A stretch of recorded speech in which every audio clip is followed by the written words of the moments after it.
It's time now to take a look through the international papers with Florence VILLEMINOT. Hello, Hi, Claire. Florence. Let's start off with press coverage of the reports of the latest atrocities in Syria. That's right. It's getting a lot of attention in the international press today. We're going to start by looking at the International Herald Tribune, which talks about these atrocities in Syria and how they threaten hopes for peace. And the International Herald Tribune points out that there's an increasing number of reports of massacres and sectarian killings that are carried out by both government forces and the rebels, and that these reports are really hardening each side's positions. And observers say that, well, it's not only the number, but the types of atrocities that are being carried out are getting worse. And a lot of people are saying that, well, the Syrian civil war is really entering its darkest hour. And the International Herald Tribune points out that all this makes the prospect of stitching the country back together, well, more and more difficult. And it quotes one witness as saying, "How can we reach a point of national forgiveness?"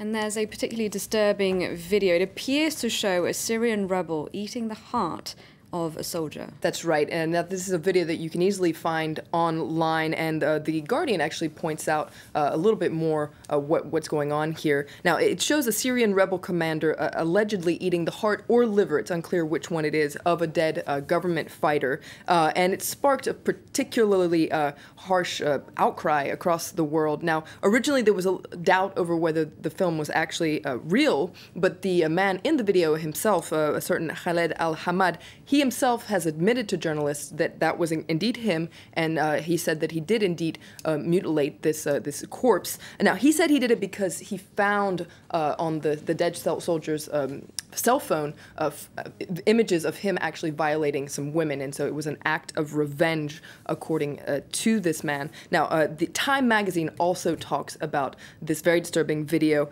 and it says that this footage really shows how brutal the war in Syria has become, but it also shows how technology itself appears to be fueling this brutality. It says that these savage online videos that we're seeing that are coming out of Syria are actually playing a role in Syria's descent into madness. It says that it's kind of like a propaganda war between the both sides, and they're trying to outdo each other and then take revenge on the videos that they're seeing the other ones doing. So Time also says that this is proof that the Syrian civil war is really going into a very dark direction indeed.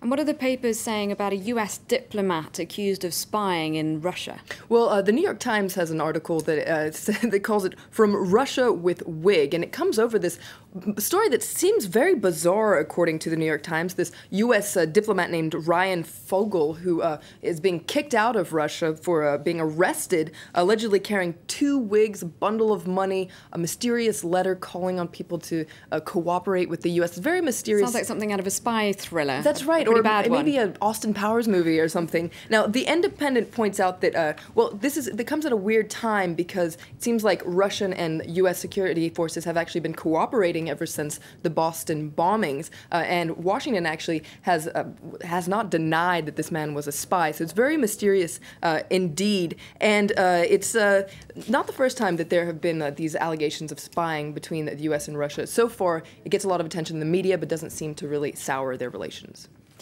And we're going to end with the winner of a prestigious photo award being accused of forgery. That's right. This is also in the Independent that wonders if this is the best photo of the year or actually a fake. And we can take a closer look at the photo, actually. It was taken by a man named Paul Hansen, and it shows grieving Palestinian men that have the bodies of 2 children here. Now, he won the World Press Photo Prize in news photography, but a lot of people say that this is actually a fake photo that's been doctored up.